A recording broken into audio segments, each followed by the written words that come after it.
Ujambo, hola, bienvenue, welcome in, all those good things. This is Big Ten Today, presented by Old National Bank. I'm Anthony Herron, my guy Trent Meacham here with me, and I haven't actually brought this up to you, Trent. I am a little bit jealous. I mean, we're both kind of matching. We got our suits and sneakers vibe going here in honor of Coaches versus Cancer. Every time I see you with Mike Hall, he's got his cute little nickname for you, Big Daddy Meach. I'm really the nickname guy. Big Ant, you got a good nickname. I know, man, but I got to have something. Can I call you Meach? You know, I that feel works. Like, that okay, works. all right, good. I've heard worse, so that works. Okay, all right, we'll grandfather that one in there. But I wanted to make sure we at least had something we could kind of, move beyond just the first name basis. We've been doing this a lot together lately. We've got a great hour on the way here for you. We will talk to Matt Painter in just a few short minutes about his Purdue Boilermakers, still the #2 team in the country off a big win last night. Trent's going to talk all kinds of hoops with us, and we will talk about the Ohio State University Buckeyes as well. But let's get to today's big story. It centers on everything that we saw on the hardwood last night. Purdue beat Michigan by 32 points. It was a nail-biter in Minnesota, where they were able to beat Wisconsin, or where Wisconsin was able to beat Minnesota, getting a road win. We haven't seen a lot of those in Big Ten basketball so far this season. And Nebraska came out with a home win over Ohio State. It felt like that was a game that maybe had some separation potential. So let's actually run down all three of those contests and kind of get a recap here on what happened in each and every one. We'll start with what actually happened in probably the most exciting game of the night, where Wisconsin was at Minnesota and at Williams Arena. We were talking about it a bit yesterday, just what some of the main factors might end up being to decide that game, the health of certain players, the pace of play from the two different teams, and one that went really back and forth like it did. What do you think ended up deciding it late? Oh, we talked yesterday. I mentioned Wisconsin has a defined winning culture that Ben Johnson's trying to get going. And when I look at these two teams, they're more evenly matched on an individual basis, the talent, the size, the athleticism. Minnesota has the edge in some of these categories, but Wisconsin's been there, done that. They've done it for decades. They've had great continuity among coaches and teams. Their experience, I thought this game came down to the final couple minutes, because in the second half, Minnesota out-rebounded the Badgers. They shot 7 for 10 from 3. They were playing great. They had a lead, but down in the closing minutes, they didn't get the job done. Wisconsin made those key plays. I thought Minnesota could have continued going to Dawson Garcia. He had 7 straight points for them. They took the lead. Then there was a turnover. A.J. Storr finished in the fast break. And then down the next possession, Minnesota didn't convert at the free throw line. And Wisconsin, great play, opened the court up. A.J. Storr gets to the basket, gets to the free throw line, converts those free throws. So, to me, this came down to the winning habit and culture that Wisconsin has established, and they got it done in those final minutes. You mentioned the free throws. That was something I really wanted to ask you about, because by comparison between the two, where Wisconsin had gotten out to a big lead and then Minnesota sort of roared back into it in the second half, and so many games in conference play we have seen and will likely continue to see come down to which team is making free throws late. And last night, Minnesota was missing critical free throws. Wisconsin made them. Have you been in that position before? How difficult can that be when a squad starts to miss a few key free throws, for that not to sort of infest the rest of the locker room? Shooting is really contagious, for better or worse, and I've been on both sides of it. And whether it's from the three-point line or the free throw line, both those things, you see a teammate get going, the crowd's into it, there's just an energy, and you can really feed off what your teammates are doing. And speaking of free throws, Anthony, I thought the job defensively against Dawson Garcia, here's a guy that's been playing great. He took 27 free throws the last 2 games. So he's living at the free throw line. And Tyler Wall, in my eyes, was the MVP of the game. Held Garcia to 10 points, only took 1 free throw. So he defended him without fouling. There was nothing easy for Garcia. And then on the offensive end, Wisconsin didn't have much going in the second half. And Wall gave him 12 points, 6 for 7 from the field, had some assists. He was a guy that they were able to play through. And we've talked about the depth of Wisconsin. Multiple options. Crowell wasn't great. Hepburn didn't have much going offensively. A.J. Storr had some moments. Klesmit made some shots, but it was really Wall who they played through in the second half. And again, that's why they're a top 15, possibly a top 10 team. That's why they're atop the standings, because they won a game that was slower, that they didn't score that well, but they had a different guy than usual that they were able to play through in the second half. It did seem like, that the result of last night's game was maybe what we more think of as kind of standard Greg Gard basketball. It is a team that's played better offensively. It's been more efficient, at times more explosive than we're accustomed to seeing Greg Gard teams be. With that in mind, and the fact that they were still able to win a game that was really nip and tuck, that was kind of a rock fight at the end, how well does that speak to what Wisconsin can become this season to be able to win kind of an ugly one on the road? You got to win different ways. And I think they should be comfortable in these types of games, especially if you're on the road. I don't care who you're playing. If it's in the final moments and you're within striking distance, that's really what you want. And Wisconsin was there despite not playing great in the second half, but they found a way. And again, it was multiple players making plays down the stretch. It was a deflection from Klesmet and a pitch ahead to A.J. Storr, who really didn't play great. He gets that dunk, gets to the free throw line, makes those 2 free throws. It's a great defensive job, not letting Garcia duck in or get in anything easy. It's Chucky Hepburn staying in front of Elijah Hawkins on the final possession, forcing a tough play. So it was everybody was involved in this effort. Even though it wasn't beautiful, it wasn't as efficient as they played this year, but that's what it's going to take in the Big Ten and definitely in March. You mentioned how Dawson Garcia, from the Gophers' perspective, didn't necessarily start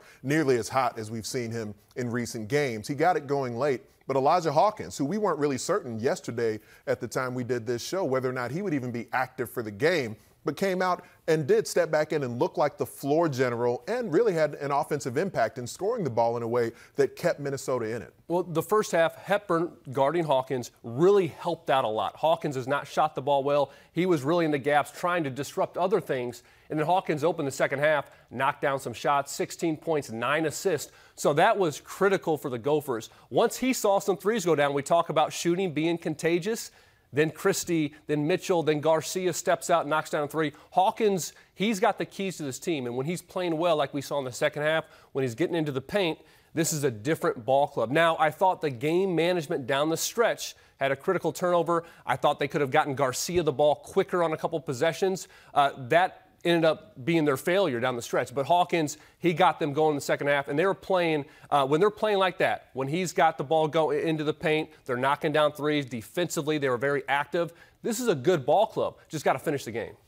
You and I are rocking our suits and sneakers look, and they did so in West Loft last night, as well as their Hammer Down Cancer game. So let's move to Michigan, Purdue. And Michigan has struggled on the road even more so than they have at home this season for reasons that we've talked about on this show with the lineup and Doug McDaniel and everything else. But Purdue is just a dominant squad at Mackey Arena, sort of regardless of who ends up coming in. And I was struck by the way that Zach Edey was not the 30-point, 20-rebound Zach Edey, and it just didn't seem to matter. I mean, how impressive is it that you've got the reigning National Player of the Year who's been as hot as any guy in the country offensively in recent games, and they just didn't need him to be that last night with a blowout win. This team is good. And offensively, I was so impressed. 24 assists, 7 turnovers. They dominated the paint, 40 to 22 points in the paint. But for them to go 14 for 21 from 3, so that just shows their firepower. And it all obviously starts with Zach Edey, the focal point of their offense. He commands so much attention. I thought Terrace Reed did about as good of a job, in many cases one-on-one, on Edey as you could expect or hope to do.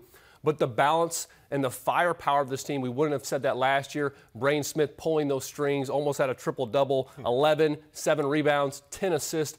I mean, he's just an orchestrator out there. And everybody finds their lanes and their roles around him. A big thing, though, with Purdue is Lance Jones. I mean, he's a jet out there in how he plays, and it's on both sides of the ball. Defensively, you see him getting out there 20 or 94 feet, and he's got 3 steals. He's picking the pocket of Jalen Llewellyn. He's got the crowd into it. I mean, I just love what he brings to Purdue. It allows Braden Smith to really be that facilitator. It allows Fletcher Lawyer to knock down shots, but he's a real tone setter for them. And when he's aggressive, shooting the ball, 5 for 9 threes, but I also like the 8 free throw attempts. So he's not a guy that just relying on the 3 ball when he has it going, but in transition and also in the half court. He can get to the basket, break down the defense, and just another element to this team from a skill standpoint, what he brings, but also from the edge, the moxie that he plays with. He was fantastic last night, and he's trending up, and that's not good for the rest of the Big Ten. And when Matt Painter joins us in a moment, I'm really looking forward to asking him specifically about Lance Jones for a lot of those reasons that you're highlighting there. The pace that Purdue is able to play with, and it can vary at times. They could have gone well over 100 points if they didn't sort of throttle things down in the waning minutes of the game last night. But I'm wondering, What is the best way? We've seen teams say, you know what, we're going to guard the three-point line and just see if Zach Edey hitting twos is a better way for us to maybe die a slow death. And then you see when they try to hone in on Zach Edey that Purdue can just light it up from behind the arc. What's the best way to try and defend the Boilers right now? That's the enigma, right, that we're always on the show. Every time we talk about, well, what do teams do? What could they possibly do? Well, I would go to the two losses, Northwestern and Nebraska. Both those teams, they doubled Zach Edey. They really brought a lot of pressure to him. They were aggressive with him. But then you got to rotate out because this is not the Purdue team of last year that struggled to shoot the three. They're one of the best three-point shooting teams in the country, and it's multiple guys. And when Mason Gillis, who's shooting their highest percentage now, when they have Lawyer and Smith and Jones and Gillis, now they got four guys that can really stretch the floor out there. There's nobody you feel good helping out of.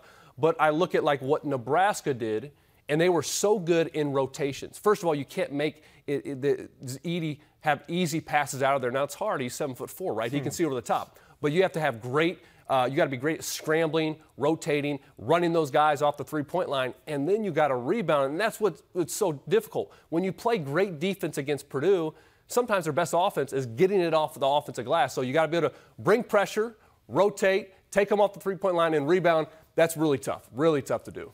Well, while we got some time left in this segment, we got to head out to the PBA and just talk about what happened last night where Ohio State went on the road against Nebraska. And, I mean, there are a lot of ways I suppose you could think maybe Nebraska could get hot offensively, but Rick Mast? I mean, I watched the guy play. I know he's a good big and he can hit the boards and he's got a nice jumper. But, man, I mean, he looked like a guy who was just raining fire and played with a confidence, shot with a confidence that I've certainly never observed from him before. What were your observations about what he did in that game, especially on offense? Nikola Jokic last night. There we go, man. You know, there we go. 34 points, 10 rebounds, 4 assists, 2 blocks. He did it all. And I really like how Nebraska plays. They're a difficult matchup because how they space the floor.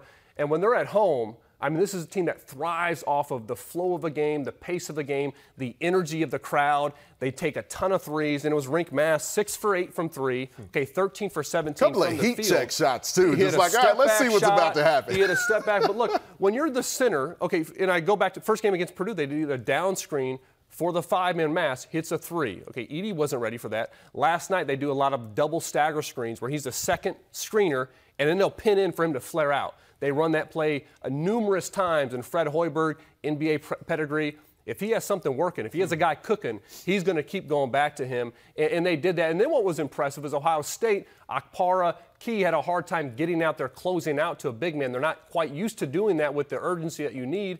So when they put Evan Mahaffey and Jamison Battle thinking, hey, they can stay with him on the perimeter, what they do? They brought him into the post. And then he's patient, he's skilled. This is a guy that, you know, experienced player, great feel, intelligent player. And, man, he had himself a night. It was fun to watch. And from Nebraska's perspective, because they have several different guys who can sort of be the star of the game for them, it does make them a tough cover. I'm wondering from Ohio State's perspective, where they've been shooting less threes as of late. And when you look at just the pure stats of the game, that was probably the main separating factor, is that Nebraska hit a few more threes, attempted a few more threes than the Buckeyes did last night. What approach do you think makes the most sense for Chris Holtmann moving forward, where a couple of games in a row now they said, let's try to pound it inside. We've got an advantage there on the interior. But last night, Nebraska got hot from 3. Do you feel like maybe Ohio State should go back to more volume three-point shooting? I think you have to have some balance, and this team does. They maybe have the best three-point shooter in the league in Jamison Battle. Yeah. Bruce Thornton can shoot it. Roddy Gale, I feel like the scheming against him, he's hit a little bit of a wall, so we'll see if he can get it going. But they got to be balanced. They have inside threats in Zed Key. Akpar is a great lob threat. They got to have more balance on the game plan. But last night, they're negative 18 from the three-point line. It's hard to win when another team's making 6 more threes than you, but give credit to Nebraska because they were shooting those in flow, in rhythm, and I think Ohio State they got to get back to the drawing board. I think, though, it starts with defense for them. They got to be better defensively, locking up, getting, rebounding the ball, and getting out in transition, getting some easy buckets, whether that's through dribble penetration, post-ups. Now those threes, you're stepping into them are a little bit easier. Yeah, like the sounds of that versatility that they can access. It's one of those things in conference play where everyone sort of has your game plan. They faced you before, too. A chess match in Big Ten play is always a key one. Well, that was like Old National Bank, and our big stat does relate directly to Matt Painter, the Purdue men's basketball coach, averaging 23 wins per season. And in this conference, 11 and a half wins, a little over 11 and a half wins a year. And he's got in the regular season 4 Big Ten titles, 14 NCAA tournament berths, 10 All-Americans, and counting, because I think we can all safely assume there will be at least one more added to that ledger this season. And we do have now our conversation coming with Matt Painter, our big interview with the Purdue men's basketball coach coaching the #2 team in the country at this moment. We'll see. It would not surprise any of us at all if Purdue ends up back in that #1 spot, Matt Painter. And last night you guys had your Hammer Down Cancer game, and so many different programs are in some way sort of honoring Coaches versus Cancer and suits and sneakers. And you and your wife have done a lot of work in trying to make sure that folks recognize the importance of screening and how cancer has impacted so many different people. Why has this journey been so important to you guys? Well, I think just from a basketball community, Norm Stewart started it many years ago. Coaches versus Cancer, American Cancer Society has been fabulous. The coaches in our league, the coaches across the country have done a great job of raising money, but also, like you mentioned, just the awareness, for the screening and trying to get people to understand that they got to continue to get screened and continue to do their part to help themselves and to help their families. Now, I recently saw you tweet about this with the film Blue Chips, your role in it, and teenage me has to at least ask you about that. I could spend the entire interview talking Blue Chips with as much as that film meant to me when I thought I was going to be a basketball player instead of a football player. What was that experience like? You know what? It was pretty cool. It was just right after college. For me, I was just an extra, just a guy that was in a game and just kind of playing, and fortunate enough to get a couple flashes when you're moving down the court. But just a great experience, obviously being at Frankfurt in a great high school environment, just with everybody that was there and the college players that were playing, and just the community, like, the whole, community of Lafayette, West Lafayette, Frankfurt, everybody just, rallied behind it. And it was just it was a cool thing to be a part of. Now, Matt, I'd been enjoying the version of Zach Edey that was getting 30-plus points a game, 18-plus boards every night. Somewhat pedestrian numbers by Zach Edey's standards last night in your win over Michigan. He did have a double-double, so I don't know. Was there any disappointment by the individual production that your All-American didn't get? No, it's a team win, and obviously we won by over 30 points and scored 99 points, and that's what makes it special for us, is that our best player, the National Player of the Year, is a selfless player, is a hard worker, and he's out to help us win, and that's it. And to be able to kind of draw that line and do whatever it takes to to help us win. And if that's scoring over 30 and getting 18 rebounds, great. But in a night like this, when it's more balanced, and they take him away and they're going to make him pass out of the post more, he's a very unselfish player. So it just works for us that way, and we need him to be aggressive. We need him to go at it if they're going to play him one-on-one. But if not, we need him to be a passer and just keep getting on the glass and keep doing little things for us. It seems to me that the intensity of Zach Edey's leadership is maybe more palpable this season than it's ever been throughout his marvelous career. In what ways does that end up impacting the success you guys have on the court, when the tangible of Zach Edey doesn't necessarily show up in the scoring column, but it seems like he still drives his teammates? Yeah, just being comfortable out there. He's not a guy that's played basketball his whole life, and just, being comfortable in his own skin and, speaking up, when he needs to. And but he leads by example. He plays hard every single night. He's a physical player. He goes to the glass every single time. And you can say all the right things, but if you don't do them, it doesn't really matter. And, he's somebody that, can back it up, because he plays hard. He competes. He practices hard every day. And that's what you need from everybody. And he really sets the tone for us. You mentioned Zach going to the glass every time, and he's really tall. But your team, from an offensive boards perspective, is amongst the best in America, in addition to what Zach Edey does. Talk me through that philosophy. What is it about the offensive glass that you're able to prioritize, where your entire roster really does it at a high level? Yeah, well, we have a great front line, and all those guys get on the glass. Trey Kaufman-Wren, Mason Gillis, Caleb First. Cam Heide comes off the bench as a small forward that can really rebound the basketball. But We have quick guards, they can get to the keyhole and, chase down long rebounds. And so it's just a focus for us to execute offensively, but also try to get on the glass.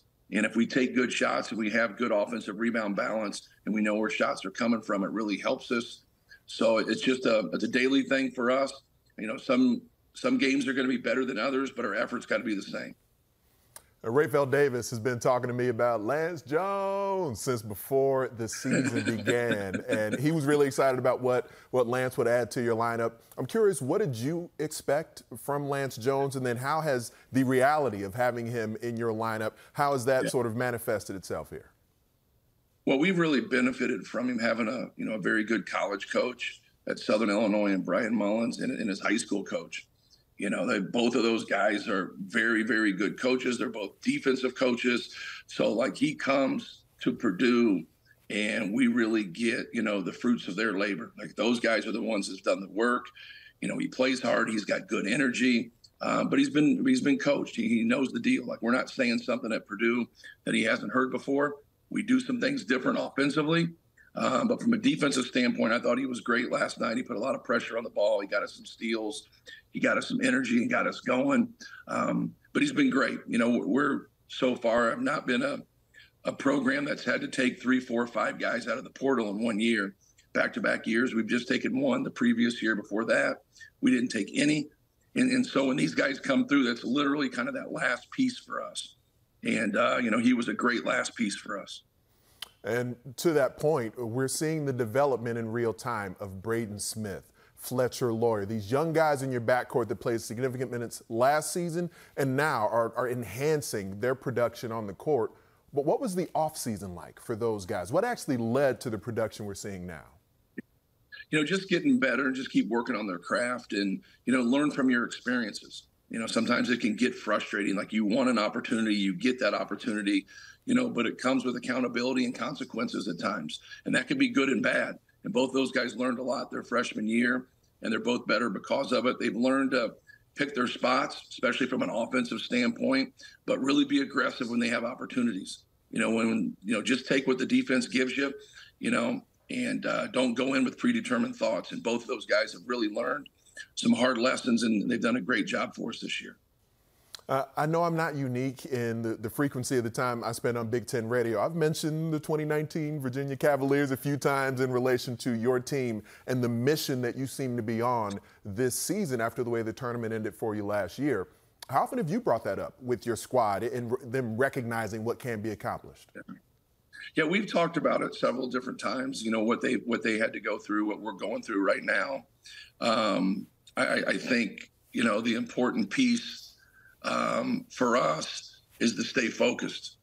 Stay focused, keep doing our job and having fun with it, but also don't neglect it. Don't neglect, what has happened. Understand why it's happened. Face it. Don't run from anything. And I think that's a big piece of when you hit that adversity, you just want to go to bed and pull the covers over your head. And we all know that's not going to get anything accomplished. But when you face it and you go through that, man, it really helps you. It makes you stronger, makes you tougher. And that's what we're doing right now. And we know that we have to get ourselves back to that point, and then we have to be productive and play better. And our guys are looking forward to that challenge.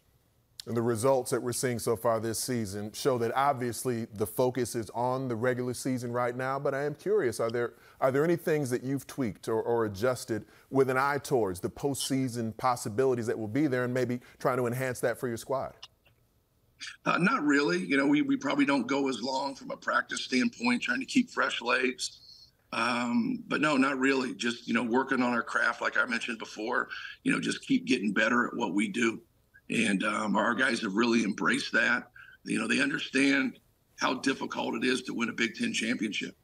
And it's hard. It's a grind. But just keep your focus on the next game. I know that's kind of coaches talk, but it's so true. There's so many good teams in our league and good coaches. And the next game's hard enough. So don't worry about anything else right now. Just worry about what's in front of you. Well, man, if you guys, with the production we've seen so far, if you're going to keep getting better, that is a scary thought, not only in the Big Ten, but teams who may face you come March. Matt Painter, thanks so much for your time. This is a great discussion. All right. Thanks for having me on. There's not a team who missed the CFP who has made more offseason news than the Buckeyes have. Ohio State has hired a new offensive coordinator, so we'll see how that impacts Ryan Day's decision-making there. The roster itself, several players who had the opportunity to go on to the National Football League, like Emeka Egbuka, Travion Henderson, JT Tuimoloau. I mean, others who would have been high draft picks decided to return for another season. And oh, by the way, the quarterback position. It is going to be a deep and talented QB room in Columbus.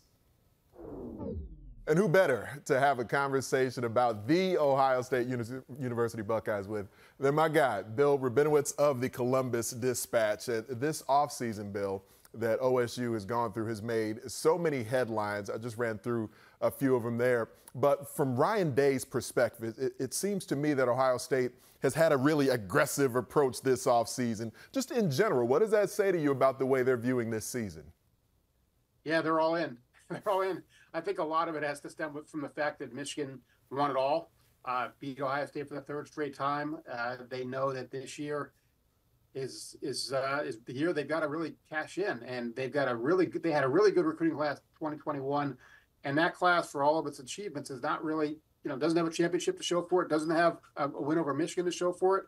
And I think that's a big reason why a lot of those guys, the JT Tuimoloau, the Jack Sawyers, Travion Hendersons, Emeka Egbukas, those guys decided to come back. Now, Ryan Day, seems like for a couple of years now, has been looking to maybe have someone else take over play calling. Brian Hartline is there on staff already. He's been an exceptional recruiter. Got the OC title last year, but then now they add Bill O'Brien into the mix. So do you expect Bill O'Brien to be the offensive play caller?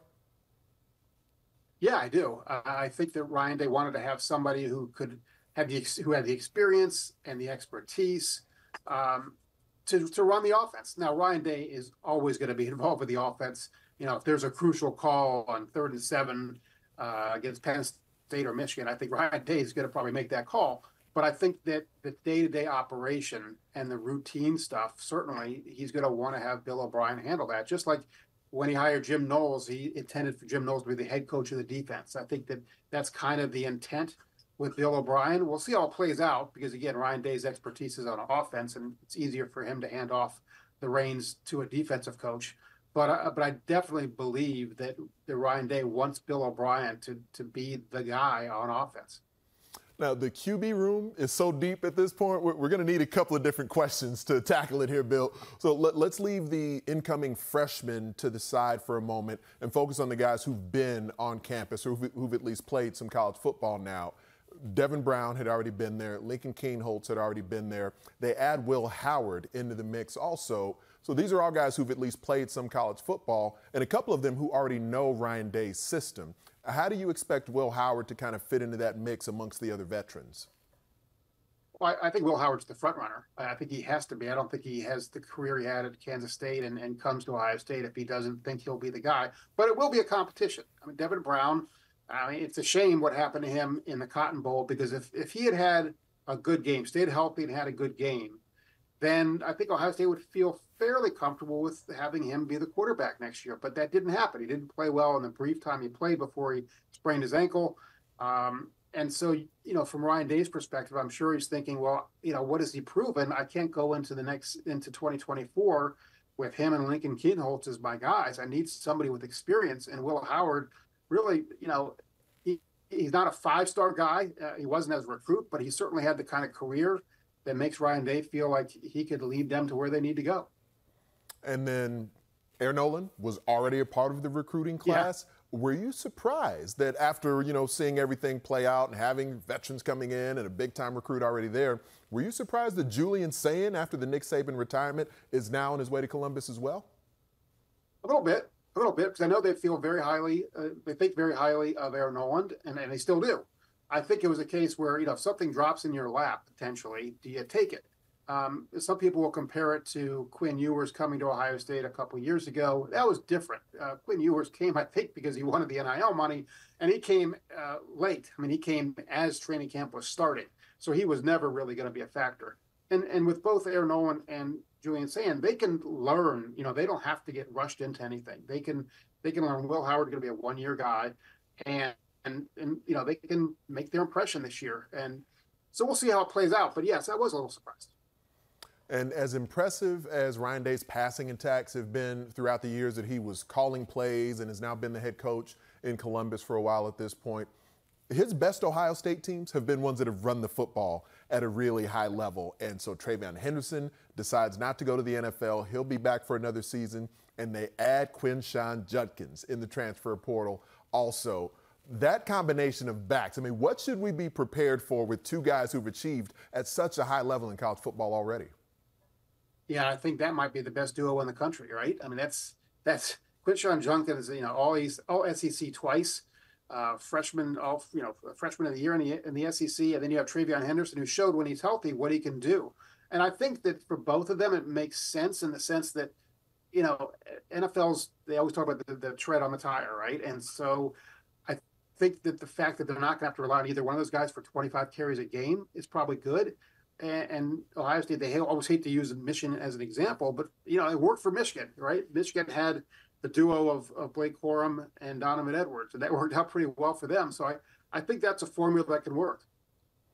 With that in mind, because, we're not sure exactly what Michigan football, from a football leadership perspective, what they'll look like heading into next fall there. So for Ohio State, it feels like championship or bust every season, but have they accumulated so much talent that even with the new teams that'll be in from the West Coast, where the expectations will even be beyond what we're accustomed to in Columbus?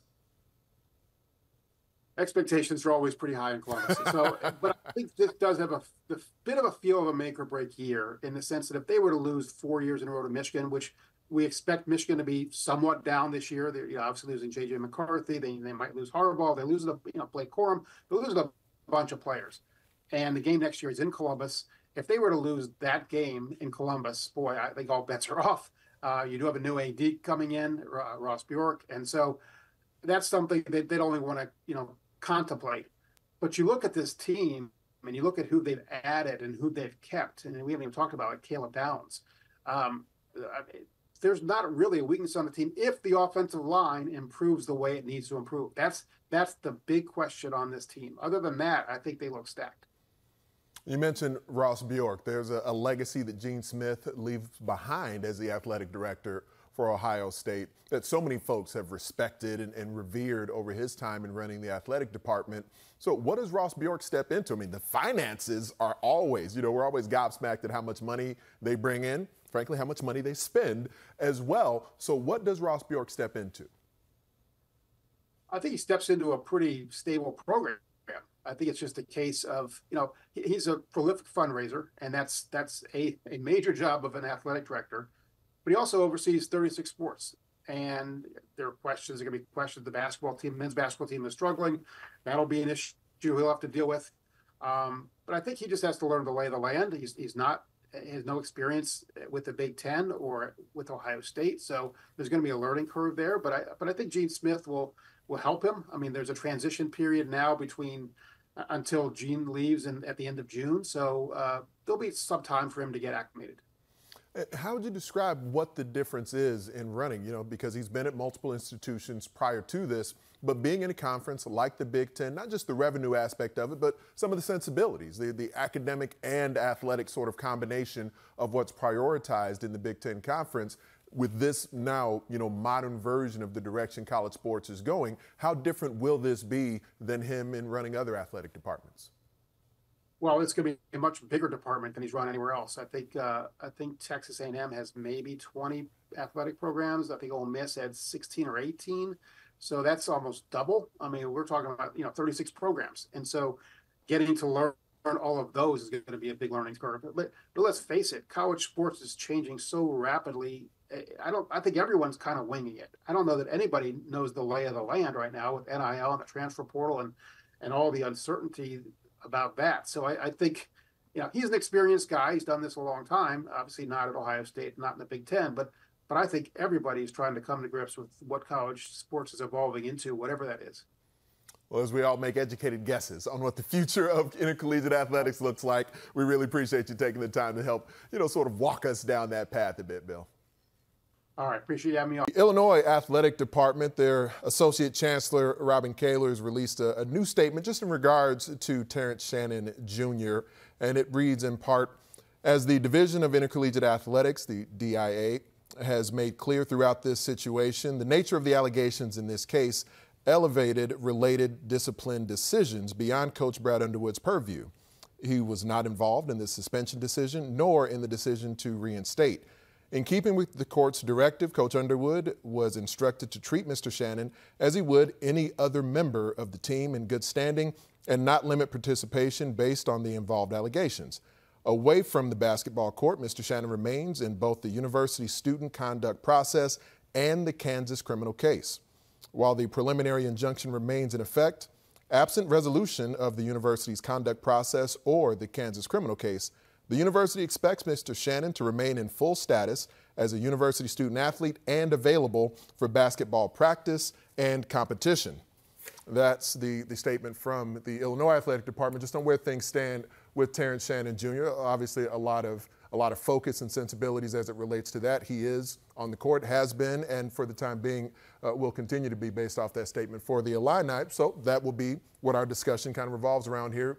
The knowledge that Terrence Shannon Jr. will be on the court. He's played one game, Trent Meacham back with me here on Big Ten Today, and in that game, he started off it seemingly slow offensively, and then by the end of it, it did seem that the Illini as a whole and Terrence Shannon Jr. himself really kind of got back into a rhythm together. What did you see?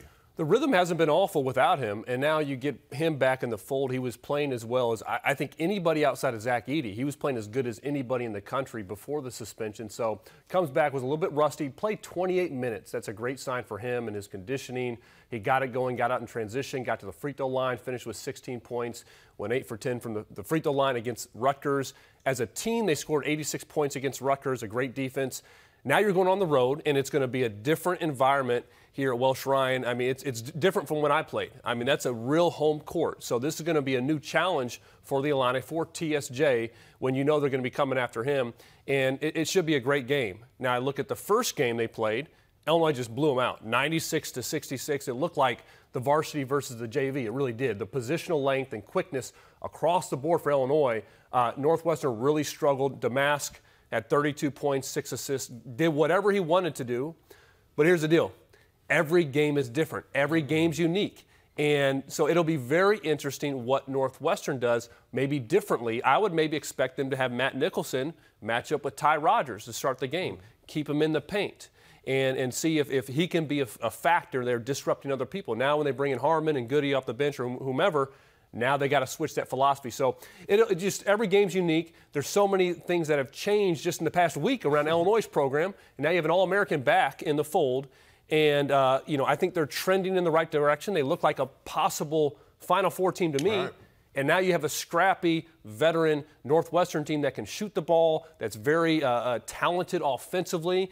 And I think it's just going to be a really, fun matchup tonight. And it's a Northwestern team that, they look like they're always kind of on the cusp. And getting another key win like this could certainly enhance the resume that they've been putting together to try and make another NCAA tournament. The other game that'll be tonight in Big Ten men's basketball is Maryland versus Iowa. And this one intrigues me because you have where the strength of the Iowa Hawkeyes, where they've had games where they've played some quality defense lately, but we know what Iowa's about. We know that they're going to be an offensive team. They're going to play with pace. They're going to shoot the three ball. But statistically, Maryland's been the best defense in the Big Ten in limiting offensive opportunities for the opponents there. So what's critical in that with the Maryland defense versus that Hawkeyes offense? Yeah, Iowa scores 86 a game. Maryland only allows 64 points a game. What's going to give? Controlling the pace of a game is so important. Now, Maryland does have a point guard in Jameer Young that can control a game. We've seen him have some dominating performances lately. They're going to need him to be at the top of his game. And I also think they need to play through Julian Reese. Going up against Ben Krikke, Owen Freeman, I like that duo of the Hawkeyes. I'm really high on Owen Freeman, but he's still a freshman. And if I'm Maryland, I want to go at Reese, feed the post, really play through your big fella and your All-American caliber point guard. They're going to need to knock down some shots, too. Only 59 points in their last outing against Michigan State. Iowa at home, you got to feel like the emotions, the crowd, how they play and how they shoot the ball at home, they're going to put up some points. Now, if they're in the 80s, this is Iowa's game. If it's in the 60s, low 70s, I think this is a game that Maryland could win on the road. But Iowa's been playing great, and I also really like that point guard matchup. Tony Perkins, one of my favorites in the conference, going up against Jameer Young. I'm glad you point that one out, because each team coming off of what they would probably view as a disappointing performance their last time out, from Iowa's perspective, being back at Carver Hawkeye Arena, Fran McCaffrey now kind of has the milestone out of the way, being the all-time wins leader. You talked about the guys in the post, Reese. If we see Owen Freeman tonight, he recently had a loss in the family, but Fran McCaffrey did say that, he's hopeful that he'll be able to be on the court tonight. But that matchup in the backcourt where both guys, both Young for Maryland and Perkins for Iowa, like to push the tempo, where can either individual guy maybe find an advantage against the other? Well, I would say Perkins defensively. He's more of a two-way player than Jameer Young. Now, he doesn't have quite the pressure of scoring so much for Iowa, and he can kind of pick his spots. He had 24 points against Purdue. A couple games prior, he had 15 assists. So this guy fills it up in a number of different ways, and he can kind of find his footing. He's going to be aggressive every night, but he doesn't always have to push it himself to score. Now, Jameer Young, if you're him, he's got to get 20, 25 plus. Mm-hmm. I think especially on the road against Iowa, that's a tough task, especially defensively. Perkins is a really strong defender, has great length and quickness, so that's going to be a fun matchup to watch. Quickness, tenacity, it will definitely be a fun match. On the hardwood here, and figure who better to talk about that than Trent Meacham as we get ready to close out this edition of Big Ten Today. A lot of times, Trent, we kind of think of closers being guys with the ball in their hands, who's hitting the step-back three to look really cool. But, kind of the world is your oyster when we're talking about who do you think are the best closers in the Big Ten Conference. And you're actually starting up with a big man. I'm going to start with a big man in Zach Edey, because simply he's the best player in college basketball, and he's done it to close out games. Even this year, they didn't win it, but had a key tip-in at the final seconds to force an overtime game at Northwestern. Last year at Michigan State, when Tyson Walker's hitting a bunch of big shots, who does Purdue go in the final seconds? Painter draws up a great play. Zach Edey finishes to win that game. He also, you think of a big guy, he's getting to the free throw line 10 times a game. He makes 7.5 of those a game. And he's made numerous times closeout games. The only issue, Anthony, with Zach Edey is they're not close enough to games. But when Purdue needs a big bucket, they're going to him to finish out games. Well, we have seen one of the names you mentioned there. Tyson Walker is one of the players who he's played in a number of close games the last couple of seasons for Michigan State. That's a bad boy, in the closing moments. And a couple of years ago against Purdue, he hits a game winner over Trevion Williams to finish that game. Last year, hit numerous shots against Purdue. Just Zach Edey just upstaged him in that matchup. But what I love about Walker is, while he doesn't play like Steph Curry in terms of his game, how he shoots, how he moves, he's one of those guys that's very rare. He's great with the ball in his hands, can with his handle and pulling up for a shot, but also moving without the ball. That's very rare. So for opposing coaches, opposing defenses, you always have to be aware of Tyson Walker, his abilities with or without the ball. And for a team like Northwestern that plays in as many close games as they do, and sometimes in really hotly contested environments, to have a guy at the point like Boo Buie, who Chris Collins at times can just say, you know what, it's crunch time. Give it to Boo and get out of the way. He's made a bunch of plays in that regard. This is the clear choice in our conference. Best clutch player has been Boo Buie. When you think about Northwestern, the history of their basketball program, the greatest moments, Bowie's got to be up there about half of the time. So whether it's twice against Purdue, defeating number one, he's made clutch shot after clutch shot. Obviously, the big game you were just referencing going to last season against Indiana at home and making the buzzer-beating floater at the end of the game, his patented get to the right hand in the paint floater. Even just recently against Maryland, hits the go-ahead bucket in the final minute, and then defensively does a great job on Jameer Young to force a tough shot. So Boo Buie, time after time, and I'm looking forward to see what else he has for us this season. There will be a lot to come here with some of these other players as well. Maybe Jameer Young with key There's some other good ones for sure. Yeah, a lot of great options. Can't say Tomanaga's had it as well. For Trent Meacham, I'm Anthony Herron. Our thanks to Matt Painter and Bill Rabinowitz. Suits and Sneakers.